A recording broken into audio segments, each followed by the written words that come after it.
गोपीनाथ पंचानन भट्टाचार्य द्वारा विरचित न्याय सिद्धांत मुक्तावली का हम लोग विचार करते हुए कारणों का हम लोगों ने विचार किया। कारणों में 3 प्रकार के कारण बताए गए, समवायी कारण, असमवायी कारण और निमित्त कारण। जिसमें कार्य समवाय संबंध रहता हुआ कारण होता है उसे निमित्त कारण कहा। इस तरह से असमवायी कारण का भी कथन किया। असमवायी कारण का आप लोग क्षण जानते हैं तो सभी बोलेंगे, बोलिए। समवाय संबंधावच्छिन्न कार्यता निरूपित समवाय समवेत स्वसमवायी समवेतत्वान्यतर संबंधावच्छिन्न कार्यतावत्वम्। पुनः बोलिए। समवाय संबंधावच्छिन्न कार्यता निरूपित समवाय स्वसमवायी समवेतत्वान्यतर संबंधावच्छिन्न कार्यतावत्वम्। ये क्या हो जाएगा? असमवाय कारण का लक्षण। इस तरह असमवायी कारण का लक्षण हम लोगों ने देखा। अब निमित्त कारण का हम लोग विचार करेंगे। निमित्त कारण का लक्षण देखिए इत्थम च कार्येकार्थ कारणेकार्थ अन्यतर प्रत्यासत्या समवायी कारणे प्रत्यासन्नं कारणं ज्ञानादि भिन्नम असमवायी कारणम इति सामान्य लक्षणम पर्यवसन्नम। ये पूरा लक्षण क्या हुआ इसको बताया। इन्होंने कहा 2 प्रकार की पर्यासक्ति है। एक कार्येकार्थ प्रत्यासक्ति और कारणेकार्थ प्रत्यासक्ति, दोनों को इकट्ठा लिखा। एवं च कार्येकार्थ कारणेकार्थान्यतर, दोनों में से एक। कार्येकार्थ प्रत्यासत्य अर्थात समवाय संबंध, कारणेकार्थ प्रत्यासत्य अर्थात स्वसमवायी समवेतत्व संबंध। कौन सा बोलिए? स्वसमवाय समवेतत्व संबंध। कार्येकार्थ प्रत्यासत्य अर्थात समवाय संबंध। समवाय संबंध। कारणेकार्थ प्रत्यासत्य अर्थात स्वसमवायी समवेतत्व संबंध। समवाय संबंध अथवा स्वसमवायी समवेतत्व, इन दोनों में से किसी एक संबंध के द्वारा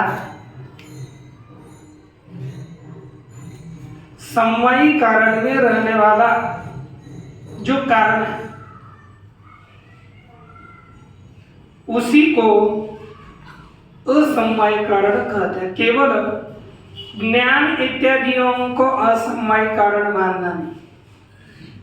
आत्मा के जो विशेष गुण होते हैं उन्हें असमवायी कारण नहीं माना जाता। देखो यही असमवायी कारण का सामान्य लक्षण बताया।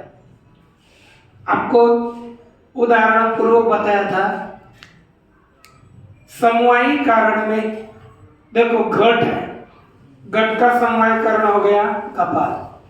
उस कपाल में समवाय संबंध से रहने वाला कारण असमवाय कारण है। कौन? संयोग। कपाल संयोग। दूसरा घट का रूप, उसका समवाय कारण कौन हो गया? घट। उस घट में स्वसमवायी समवेतत्व संबंध से रहने वाला कौन? कपाल। कौन बोलिए? कपाल। कौन रहता है? कपाल। कपाल। तो स्वसमवायी समवेतत्व संबंध से किसमें रहने वाला? घट में रहने वाला। घट में। तो समवायीकरण रूप का तो घट है, उसमें रहने वाला जो कारण है रूप का वही असमवाय कारण है। वो कौन है? कपाल रूप। घट के रूप का असमवायी कारण कपाल का रूप है। कभी भी कार्य के रूप का असमवायी कारण कारण का रूप होता है, ये समझ लीजिए। कार्य हो गया घट, उसके रूप का असमवायी कारण कौन हो गया? कपाल। कारण हो गया कपाल, और कपाल का रूप यह असमवायी कारण है। अरे ये लोग नहीं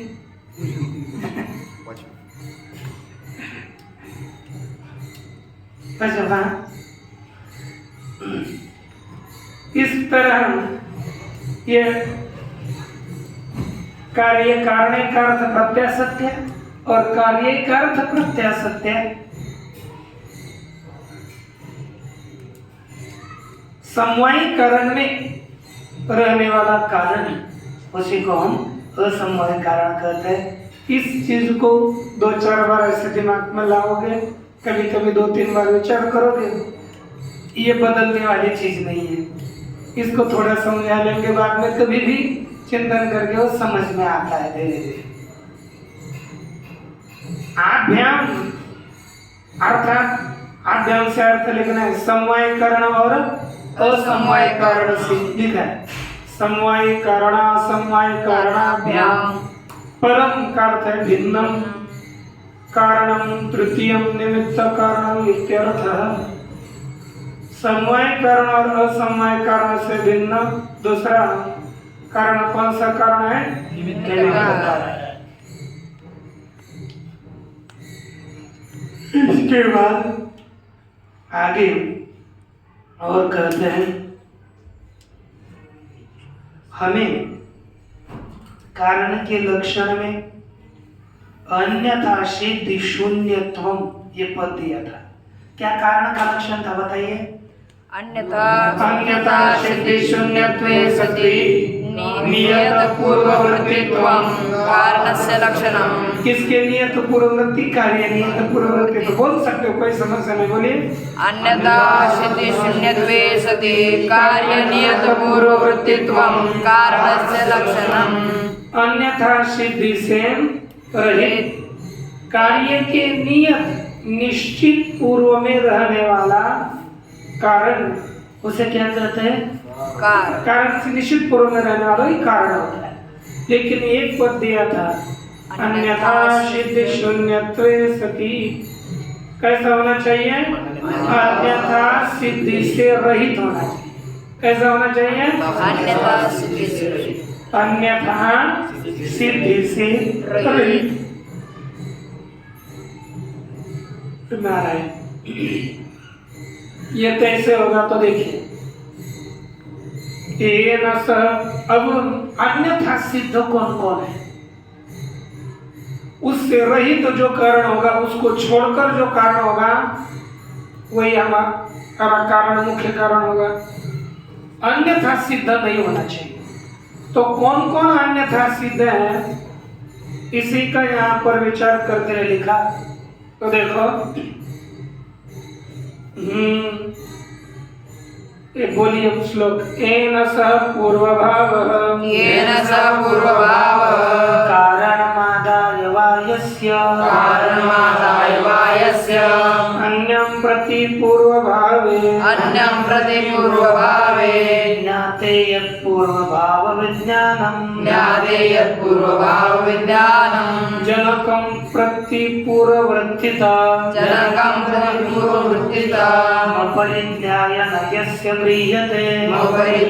नयस्य गृह्यते अतृप्तमथापि यद्भवेत् अतिरिक्तमतापि यद्भवेत् यथावश्यकपूर्वभाविनः। यथावश्यकपूर्वभाविनः। देखो, ये प्रत्येक कारणों का लक्षण किया है। कारण का लक्षण किया और उसके दृष्टांत आगे के श्लोक में बताया। तो इसलिए हम इधर का एक टुकड़ा और आगे का टुकड़ा लेके चलेंगे। तो आगे के पूरा 2 श्लोक बोलिए।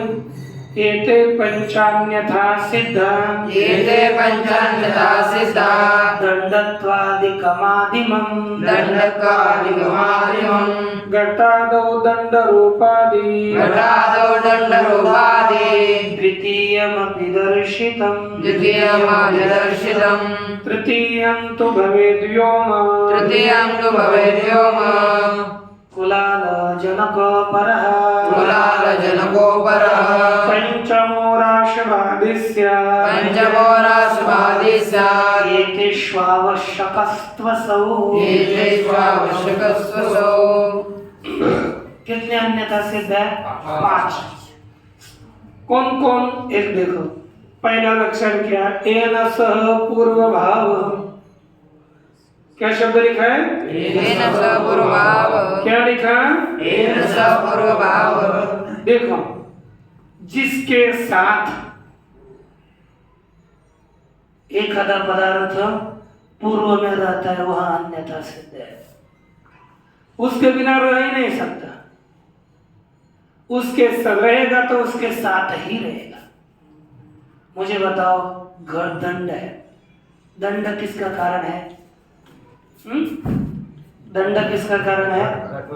दंड यह घट का कारण है। घट कार्य है, दंड कार्य। एक अच्छी तरह से दिमाग लगाकर सुनिए, महत्व की चीज होती है। कौन कौन अन्यथा सिद्ध है, ये लक्षण वेदांत में भी आवश्यक होगा। दंड किसके साथ नित्य पूर्व में रहता है? ठीक है ना? एन सह, जिसके साथ पूर्व भाव। पूर्व भाव का अर्थ है पूर्व वृत्ति था। जिसके साथ ही दंड पूर्व में रहता है वह अन्यथा सिद्ध है। ये देखो, टीका में लिखा है इति प्रथमम लक्षणम, नीचे एन सह दंडत्वात्मक धर्मेण सह। यह दंड कभी भी पूर्व में रहेगा, अकेला नहीं रहेगा, दंडत्व के साथ रहेगा। घट के पहले दंड रहेगा लेकिन स्वयं नहीं रहेगा। किसके साथ रहेगा? दंडत्व के साथ रहेगा। जिसके साथ माने लिखा दंडत्वात्मक धर्मेण सह यस्य अर्थात दंडस्य पूर्व भाव पूर्ववृत्तिता विद्यते। लिखा पूर्ववृत्तिता कारण का है। दंड स्वयं कारण है लेकिन किसके साथ कारण होता है? दंडत्व के साथ दंड कारण है। दंडत्व को छोड़कर के दंड कारण नहीं हो सकता। क्या हो सकता है? आप पुरुषत्व छोड़कर रहोगे? अब रहोगे? अब पुरुषत्व आप में जब तक है इस देह में तब तक पुरुषत्व रहेगा।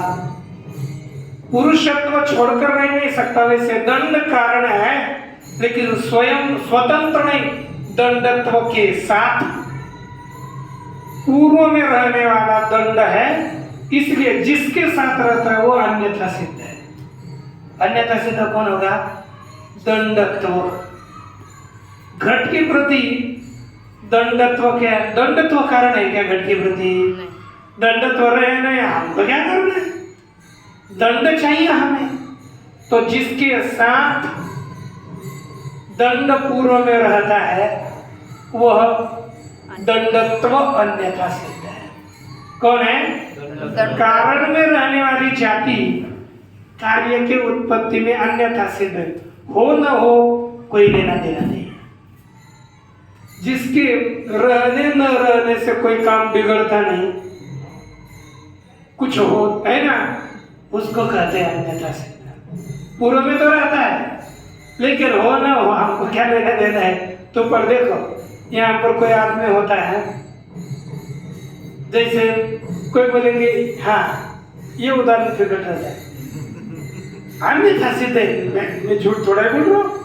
देखो अब इनको आदत पड़ी है सबको, ये आए न आए अपना चलता है क्या भजन, भजन की दृष्टि से अन्यथा सिद्ध है ना। अगर आए नहीं तो भी चलेगा, नहीं आए तो भी चलता है, लेकिन खुद को नहीं आएगा ये समस्या बाद में होगी, है ना, बाद में सिद्ध होना पड़ेगा। लेकिन अन्यथा सिद्ध उसको कार्य के लिए जो कार्य होने में कोई सहायता हो न हो कार्य होता है उसको कहते हैं अन्यथा सिद्ध। अब दंडत्व दंड में रहे न रहे, कोई ले रहे दंड से घट बनने वाला है, दंडत्व से थोड़ा ही बनने वाला है, जाति किसी का थोड़ा ही कारण होती है, इसलिए दंडत्व यह अन्यथा सिद्ध है। इसलिए लिखा एन सह पूर्व भाव, जिसके साथ पूर्व में कारण रहता है वह अन्य शब्द है, जिसके साथ रहता है। तो जिसके साथ रहता है हम लिखते हैं दंडत्वेन सह दंडस्य पूर्व भाव अस्ति, दंडत्व के साथ दंड का पूर्व में रहना होता है, इसलिए दंडत्व यह अन्यथा सिद्ध है। समझ में आ गया? दंडत्व कौन हो गया? अन्यथा सिद्ध दूसरा। इसलिए लिखा इन्होंने घटादौ लिखा एते पंचान्यथा सिद्ध दंडत्वादिकम आदिमम, दंडत्व इत्यादि धर्म यह पहला अन्यथा सिद्ध है। ठीक हो गया? दूसरा क्या लिखा है? कारणमादाय वायस्य, कारणमादाय वायस्य, यहाँ क्या लिखा है? कारणम आदाय वायस्य। द्वितीय अन्यथा सिद्धि का लक्षण, जिसका कारण आदाय कारण को लेकर के ही अस्तित्व हो उसे कहते हैं दूसरा अन्यथा सिद्ध। टीका में लिखा है नीचे से चौथी पंक्ति तीसरी पंक्ति, यस्य दंड रूपस्य, यस्य का अर्थ यस्य, यस्य अर्थात दंड, दंड रूपस्य, दंड का रूप, दंड गुटगुटित कैसे हो उसका एक स्वरूप होगा, रूप होगा ना। तो यस्य माने जिसका, जिस दंड रूप का कारणम आदाय, क्या लिखा है? कारणम दंडम आदाय, कारण कौन हो गया? दंड, आदाय गृहीत्वा, जो जिस दंड रूप में कारणत्व है लेकिन स्वतंत्र नहीं है। दंड देखो, दंड रूप यस्य दंड रूपस्य कारणम है ना, दंड रूपी कारण को लेकर के ही क्या होता है?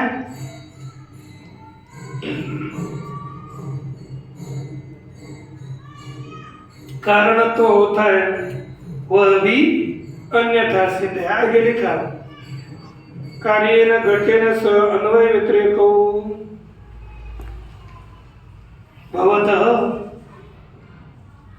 वह होगा कार्येन घटेन स अन्वय व्यतिरेको दंड सत्वे दंड रूप सत्वम घट सत्वम दंड रूपा भावे घट भाव इत्याकारको गृह्यते।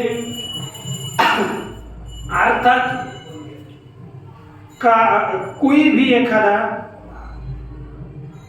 जैसे कोई किसी भी कारण का रूप है, कारण का रूप स्वतंत्र उनमें अन्वय व्यतिरेक हो नहीं सकते, क्योंकि कार्य कारण भाव सिद्ध करने के लिए तत्सत्वे तत्सत्वं, तद्भावे तद्भाव, ये अन्वय व्यतिरेक लगाने पड़ते हैं। जैसे मृत सत्वे घट सत्व, मृद भावे घट भाव। तो कारण को लेकर के ही यहाँ पर क्या होते हैं, कारण को मानकर, कारण को लेकर ही आगे जाकर के कार्य कारण भाव सिद्ध होते हैं। और कार्य कारण भाव जब सिद्ध होंगे तभी उसे कारण माना जाता है। लेकिन स्वतंत्र दंड रूप को मान करके कार्य कारण भाव बताया नहीं जा सकता। फिर कैसे बताया जा सकेगा? दंड को लेकर दंड के साथ रूप को पकड़ना पड़ेगा। रूप सत्वे घट सत्वम ऐसा नहीं बोल सकेंगे, रूप होने पर घट होता है ऐसा नहीं होगा। दंड रूप सत्वे घट सत्व नहीं बोलेंगे, लेकिन स्वतंत्र रूप को लेकर के अन्वय व्यतिरेक नहीं हो पाएगा। इसलिए लिखा जिस दंड रूप का अन्वय व्यतिरेक ग्रहण किया जाता है, कैसे? कारण रूपी दंड को लेकर ही,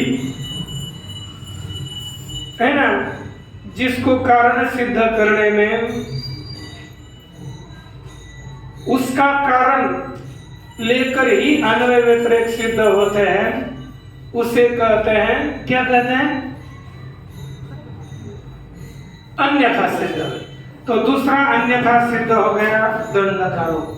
माने बताओ क्या? कारण में रहने वाला रूप भी अन्यथा सिद्ध है, कारण में रहने वाली जाति भी अन्यथा सिद्ध, कारण में रहने वाला रूप भी अन्यथा सिद्ध। इतना तो समझ में आ गया ना। दूसरा, तीसरा देखो, अन्यम प्रति पूर्व भाव ज्ञाते यत् पूर्व भाव विज्ञानम। क्या लिखा है? बोलिए। अन्यं प्रति पूर्व भाव ज्ञाते यत् पूर्व भाव विज्ञानम्। अन्यम प्रति पूर्व भाव ज्ञाते, अन्यं प्रति पूर्व भाव ज्ञाते, अन्यम प्रति पूर्व भाव ज्ञाते, अन्यं प्रति पूर्व भाव ज्ञाते यत् पूर्व भाव विज्ञानम, यत् पूर्व भाव विज्ञानम्। अन्यम प्रति पूर्व भाव ज्ञाते यत् पूर्व भाव विज्ञानम, अन्यं प्रति पूर्व भाव ज्ञाते यत् पूर्व भाव विज्ञानम्। अन्यम प्रति पूर्व भाव ज्ञाते यत् पूर्व भाव विज्ञानम, अन्यं प्रति पूर्व भाव ज्ञाते यत् पूर्व भाव विज्ञानम्। देखिए, अन्यम प्रति अर्थ सरल अंत करेंगे, दूसरे के प्रति, दूसरे के प्रति पूर्व भाव ज्ञात होने पर जो पूर्व भाव का ज्ञान है वह अन्यथा सिद्ध है। पूर्व भाव का ज्ञान अर्थात ये पूर्व में कारण है ऐसा प्रकार का ज्ञान। जैसे इसके लिए आकाश का दृष्टांत होगा। ये अन्यम प्रति, अन्य लेंगे, दूसरा है शब्द। दूसरा कौन हो गया? शब्द के प्रति। शब्द का कारण कौन है? आकाश। तो शब्द पूर्व भाव माने कारण था। पूर्व भाव का ज्ञान होने पर, है ना, अथवा कारणता का ज्ञान होने पर शब्द के प्रति आकाश कारण है ऐसा ज्ञान होने पर हो रहा है कि नहीं? आकाश शब्द के प्रति आकाश कारण है ऐसा ज्ञान होने पर वह हम आकाश ही सबका कारण है ऐसा ज्ञान, है ना, होता है। समझने के लिए देखो, शब्द के प्रति आकाश कारण है ऐसा ज्ञान होने पर वह आकाश सबका कारण ऐसा बाद में ज्ञान होता है। अने एक आकाश कारण पहले पता है कि वो उसका कारण है, फिर इसको सबके प्रति कारण मानो तो वह आकाश भी क्या होगा, अन्यथा सिद्ध। आकाश कारण है, साधारण कारण में बताया था ना, लेकिन कैसा है, अन्यथा सिद्ध। क्योंकि जो दूसरे का कारण है ऐसा ज्ञान होने पर इधर कारण है ऐसा ज्ञान हो गया तो उसे भी समझेंगे अन्यथा सिद्ध। अर्थात दोनों भी जगह पर उधर क्या भी उसका भी कारण बना और इसका कारण है ऐसा बताने चलो तो उस आकाश को कहेंगे हम अन्यथा सिद्ध। पहला दंडत्व, दूसरा दंड में रहने वाला दंड का रूप और तीसरा आकाश, तीन अन्यथा सिद्ध हो गए।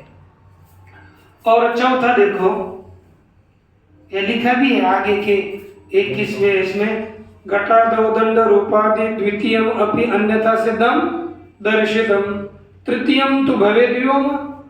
तीसरा कौन है, आकाश। और चौथा मैं बताऊं क्या, ये कुम्हार था, कुम्हार उसका एक बाप था। कुम्हार ने घट ने बनाया, कुम्हार के बाप ने घट ने बनाया, कुम्हार ने घट बनाया। तो वो कुम्हार का बाप भी तो पूर्व में है ना कार्य के, है कि नहीं? लेकिन कुम्हार का बाप अन्यथा से है। कुंभकार वो तो कारण है, लेकिन कुम्हार का बाप उसे भी क्या मानेंगे, लिखा है कोलाल जनको पर आगे।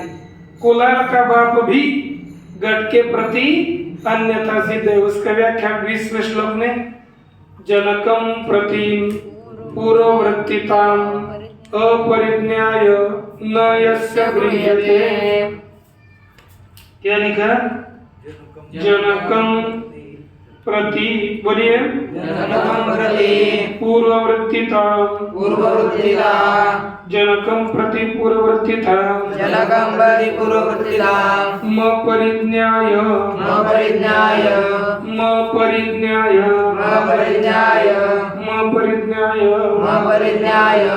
यस्य गृह्यते,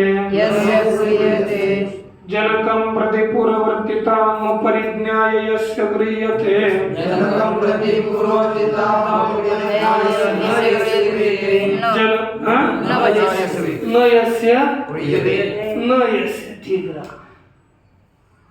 जनकम प्रति पूर्ववर्तिता अपरिज्ञाय, जनक है ना, यस्य का अर्थ लेना है कुलाल। ठीक है, मैं देखो, यस्य कुलाल पितु प्रति, यस्य का अर्थ क्या लिखा, कुलाल के पिता के प्रति, कुलाल पितु जनकम प्रति, घट जनक कुलालम प्रति। देखो, यस्य का अर्थ क्या लिखा, कुलाल का पिता, कुलाल के प्रति, जनक अर्थात कुलाल हुए ना, उस कुलाल के प्रति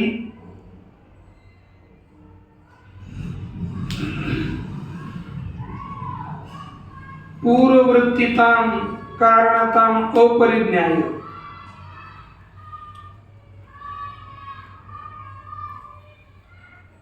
पूर्ववृत्तिता अर्थात कारणता को न जान करके, पूर्व भाव न गृह्यते, पूर्व भाव ग्रहण नहीं किया जाता, वह कुलाल पिता अन्यथा सिद्ध है। अभी इस शब्दों को हमें पकड़ना है। या लिखा, जिस कुलाल पिता के प्रति, जिस कुलाल पिता के जनक के प्रति, म्हणजे क्या हो गया, कुमार का पिता और घट को निर्माण करने वाला कुलाल,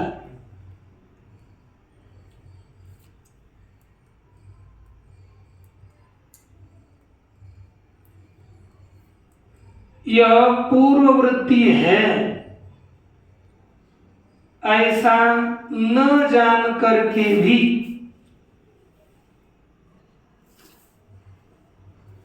जिसको कारण नहीं माना जाता, अर्थात जान कर ही माना जाता है। यानी इतना समझ लेना हमें, कोलाल का बाप, कुंभार का बाप भी घट के उत्पत्ति के प्रति कैसा है? अन्यथा सिद्ध है। कौन कौन अन्यथा सिद्ध हो गया? पहला दंडत्व, दूसरा दंडरूप, तीसरा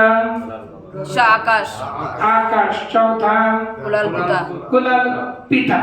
ये समझ लीजिए, क्योंकि हमें ज्यादा भी समझ में नहीं आया ना, इतना तो ये चार लोग अन्यथा सिद्ध है, इतना तो रहेगा ना। ये धीरे धीरे एक दो दिन पुनः धीरे धीरे बताएंगे, जो समझ में नहीं आया वो पुनः आवर्तन से हो जाएगा। इसलिए लिखा कुलाल जनकोपरा, और पांचवा का लिखा है अतृप्तम अथापि यत् भवेत् नियतावश्यक पूर्व भावेन। दूसरा भी अन्यथा सिद्ध हो सकता है। कौन? यत् नियतावश्यक पूर्व भावेन, जो नियत माने निश्चित, आवश्यक पूर्व में रहता है। आवश्यक पूर्व में रहने वाला, निश्चित आवश्यक ही पूर्व में रहने वाला, वो कौन है? अन्यथा सिद्ध है। कैसा है? अन्यथा सिद्ध है। अब कौन है? जैसे रासपाली, यहाँ देखो, आवश्यक है पंचमो राशवादी स्यात् एतेषु आवश्यकस्त्वसो। पांचवा राशव है, इनमें राशव ही मुख्य अन्यथा सिद्ध रूप से आवश्यक है, ग्राह्य है। ये चार श्लोकों का हमने शब्दशः अर्थ देखा। इसकी टीका देखेंगे तो डबल होगा।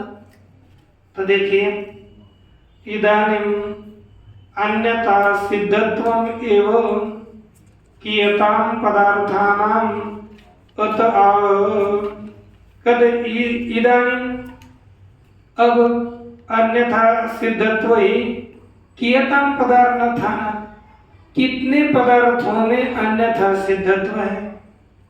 ऐसी शंका हुई, अतः उसका उत्तर कहते हैं। देखो, यत् कार्यं प्रति कारणस्य वृत्तित पूर्ववृत्तिता येन रूपेण गृह्यते तत्कार्यं प्रति तद्रूपम अन्यथा सिद्धम। ये व्याख्या कंठस्थ करिए, बोलिए यत् कार्यं प्रति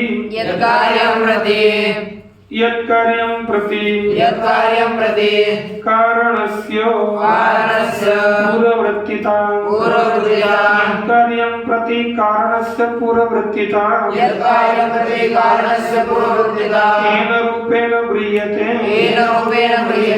यत् कार्यं प्रति कारणस्य पूर्ववृत्तिता येन रूपेण गृह्यते तत्कार्यं प्रति तद्रूपम अन्यथा सिद्धम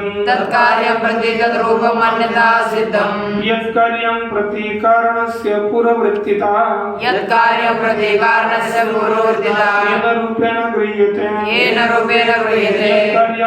कारणस्य पूर्ववृत्तिता येन रूपेण गृह्यते कार्यं प्रति कारणस्य पूर्ववृत्तिता येन रूपेण गृह्यते तत्कार्यं प्रति तद्रूपम अन्यथा सिद्धम। अब इसे हम घटवाएंगे। तो यत् कार्यं प्रति अर्थात घट कार्यं प्रति, ठीक हो गया ना? कारणस्य माने दंडस्य, पूर्ववृत्तिता कारणता है ना? येन रूपेण गृह्यते, केन रूपेण गृह्यते? दंडत्वेन रूपेण गृह्यते तत्कार्यं प्रति घट कार्यं तद्रूपम माने दंडत्व रूपम अन्यथा सिद्धम। अपने पुस्तक में किससे क्या पकड़ना है, इस पेंसिल तो लिख सकते हो। यत् कार्यम प्रति माने दर्की टीका में भी होगा, घट कार्यम प्रति लिखा है, कारण से दंडादेह पूर्ववृत्तिता येन दंडत्वादिना धर्मेण क्रियते ज्ञायते तत्कार्यम घटम प्रति, उसी कार्य घट के प्रति तद्रूपम माने दंडत्वम अन्यथा सिद्धम इत्यर्थ। हो गया कि नहीं? घट कार्य के प्रति दंडत्व अन्यथा सिद्ध। दूसरा देखो, द्वितीयम अन्य यथा घटम प्रति दंडत्वम इति, द्वितीयम अन्यथा सिद्धम दूसरे अन्यथा सिद्ध को बताते हैं। क्या है दूसरा लक्षण?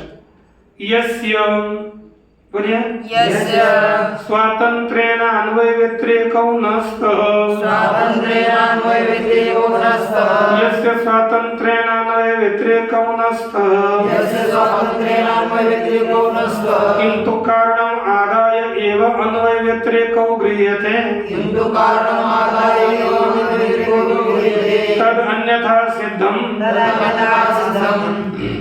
यस्य, अब यस्य अर्थात दंड रूपस्य स्वातंत्रेण अन्वय व्यतिरेकौ न स्तः, ऐसे अन्वय व्यतिरेक नहीं होंगे घट के प्रति की। यत्र यत्र दंड रूपम तत्र तत्र घटः, ऐसा होगा क्या? नहीं होगा। दंड रूप सत्व घट सत्वम, ऐसा होगा क्या? ये कार्य कारण रूपा भावे घटा भाव ऐसे भी नहीं होगा। तो स्वतंत्र इनमें कार्य कारण भाव दिखाया नहीं जाता, फिर कैसे दिखाया जाता है? दंड रूप सत्वे घट सत्व, दंड रूपा भावे घटा भाव, ये ऐसे बताते हैं ना। तो जिसके अन्वय व्यतिरेक स्वतंत्र नहीं लिए जाते, किंतु कारण को लेकर, कारण हो गया दंड, दंड को लेकर ही इनके अन्वय व्यतिरेक दंड रूप सत्व ऐसा तो होगा, लेकिन रूप सत्व नहीं होगा। कारण को लेकर ही अन्वय व्यतिरेक ग्रहण किए जाते हैं। तद अन्यथा सिद्धम, वह भी दंड रूप अन्यथा सिद्ध है। उदाहरण दिया यथा दंड रूपम, पहला अन्यथा सिद्ध और दूसरा अन्यथा सिद्ध, दोनों प्रकार के अन्यथा सिद्ध बताए गए।